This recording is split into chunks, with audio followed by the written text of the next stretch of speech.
Thank you very much, David. So the big question that I always ask is, David, the big question that I'd like to ask is, from an international perspective, what would be the best way to tap into the excellence being promoted in Singapore and distribute this globally? So next time we call on you to present, we'll be happy to address this issue as well. So the next speaker is the Honorable Howard Schmidt. Howard brings together expertise in business, defense, intelligence, law enforcement, privacy, academia, and international relations, gained from a distinguished career spanning over 40 years. He most recently served as Special Assistant to the President and the Cybersecurity Coordinator for the United States. In this role, Mr. Schmidt was responsible for coordinating interagency cyber security policy, development and implementation, and for coordinating engagement with the federal, state, local, international, and private sector cyber security partners. His former White House appointments include cyber advisor to President Barack Obama and George Bush. It's also worthwhile mentioning that he served as the Chief Security Strategist for the U.S. CERT Partners Program for the Department of Homeland Security. So with that, I'd like to invite Howard to speak. Thank you.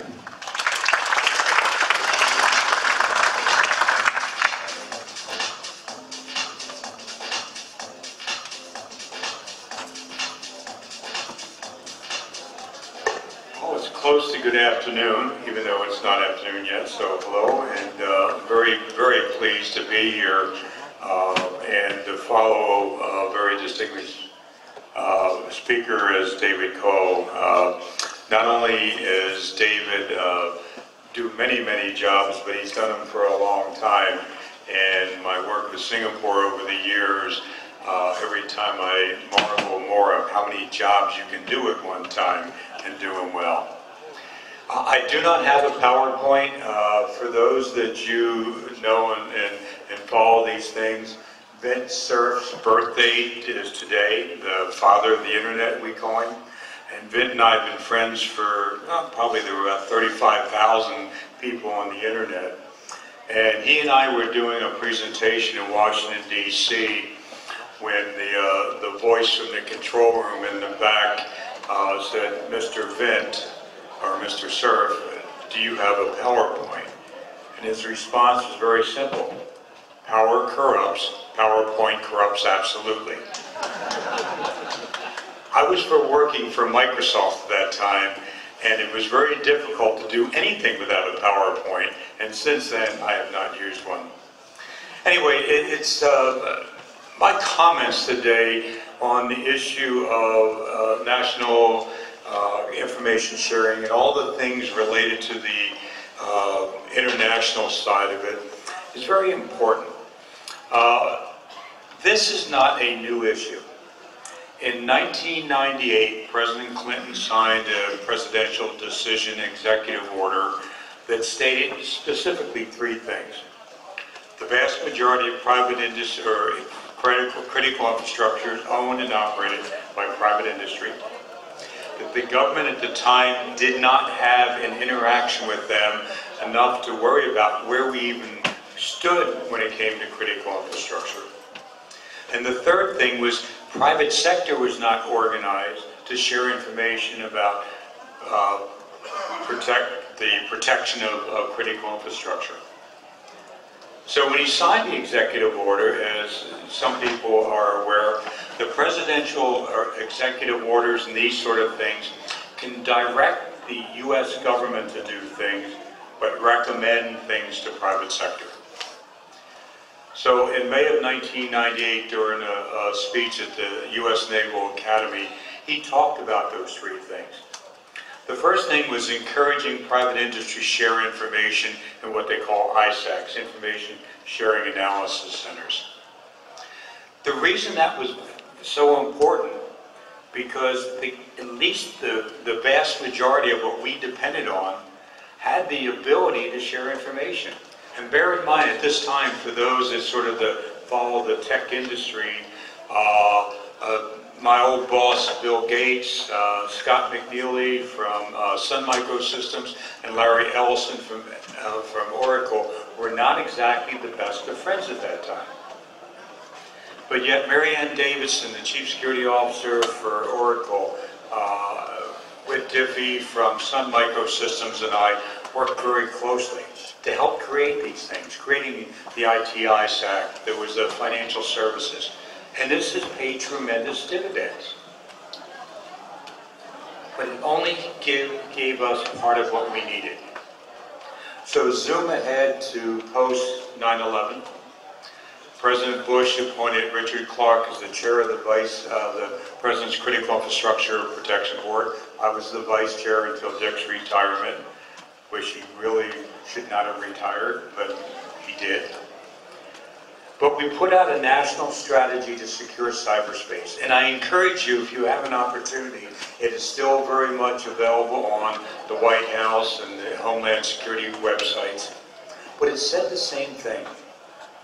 Some of the key components: reducing vulnerabilities, both in the government and out of the government. Looking for cooperation about international things. Looking for the education. This morning there was the comment about the education, about 300,000 people short just in the United States, and multiply that around the world. That national strategy was the tipping point in establishing the things that we needed to do as a nation. And I'm very pleased that in a number of cases, we have worked with other nations to develop strategies very similar that fit their culture, that fit their nation. And one of the things in there were the issues about vulnerabilities and the exploitation of vulnerability in nation states, criminal gangs, activists, how we can protect against that. Then zooming ahead to President Obama, he asked us to put out 3 national strategies. One of them, the National Initiative for Cybersecurity Education, looking to develop what are the skills necessary.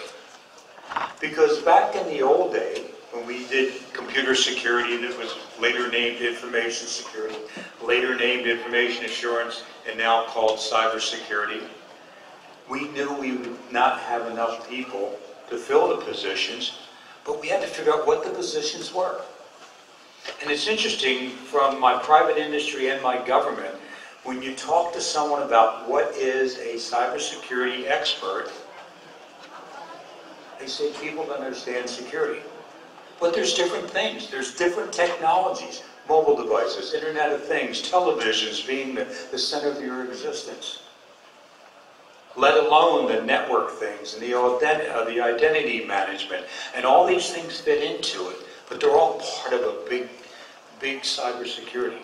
So we had to develop what are the discrete skills that are necessary as a nation, for the U.S. government, but just as importantly, because the vast majority of the people that protect us are indeed the private industry, and give them a vehicle by which they can have careers.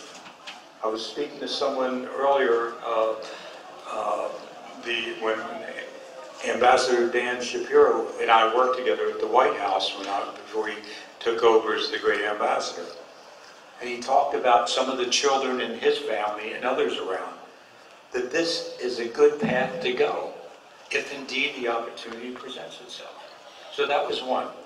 The second one was the National Strategy for Trusted Identities in Cyberspace, basically identity management.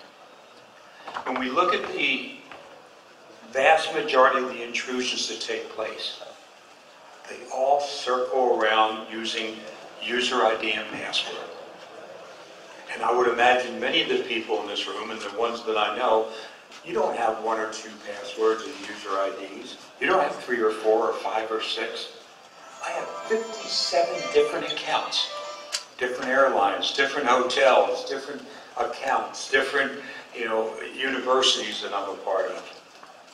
We need to move away from that, and that was the idea when the President signed this strategy, to say we need to create an identity management ecosystem that is not owned and operated by the private sector, by the U.S. government. It's owned by the private sector.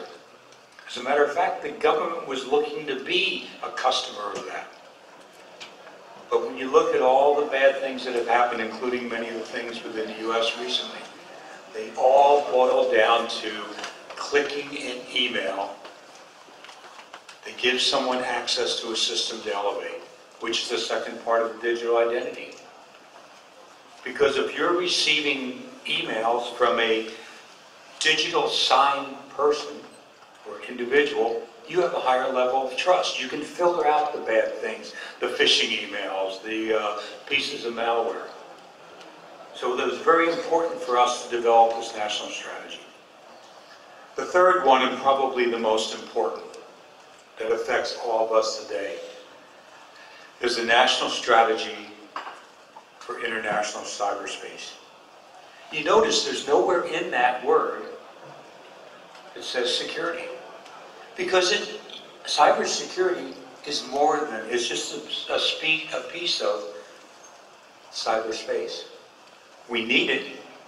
We need defense. We need the military. We need the law enforcement.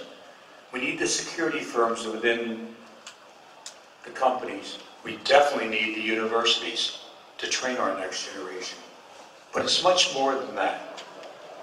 When I served for President Obama, I wore two hats.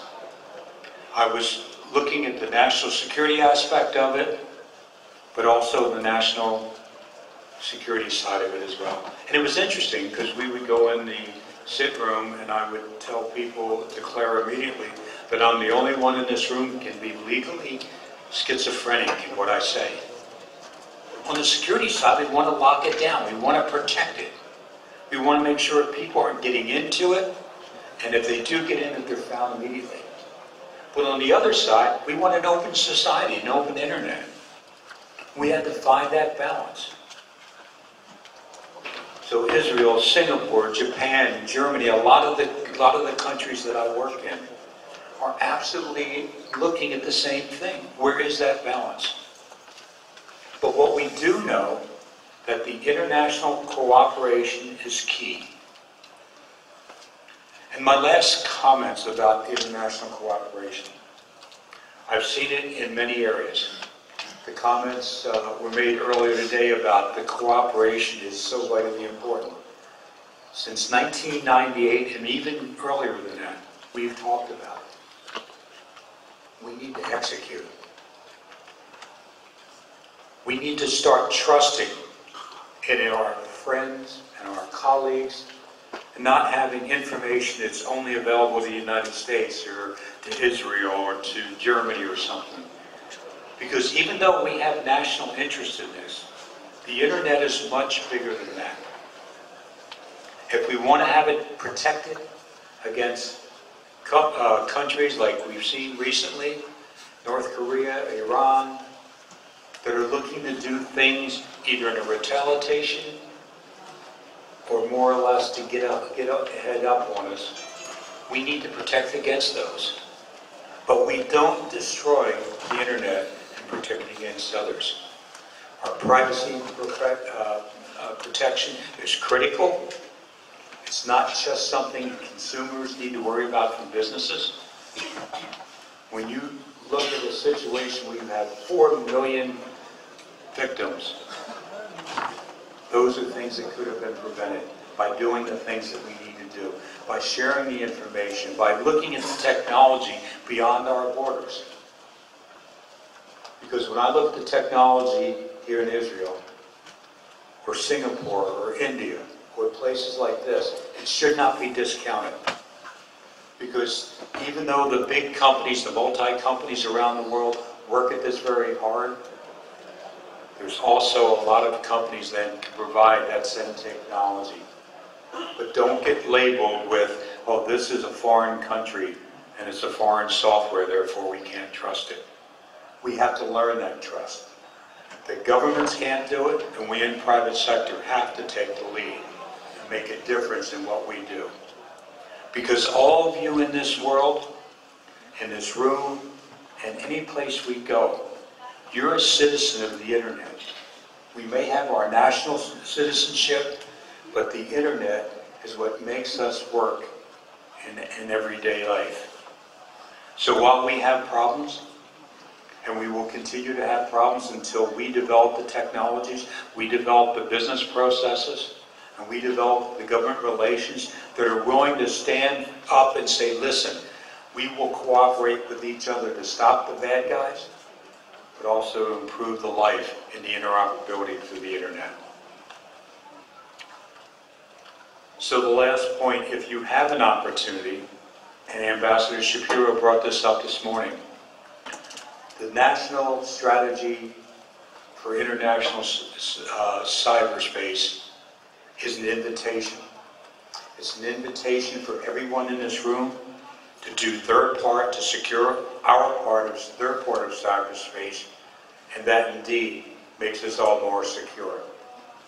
So I thank you very much for the opportunity to be here and talk about these things and encourage you to do your part to secure cyberspace. Thank you very much.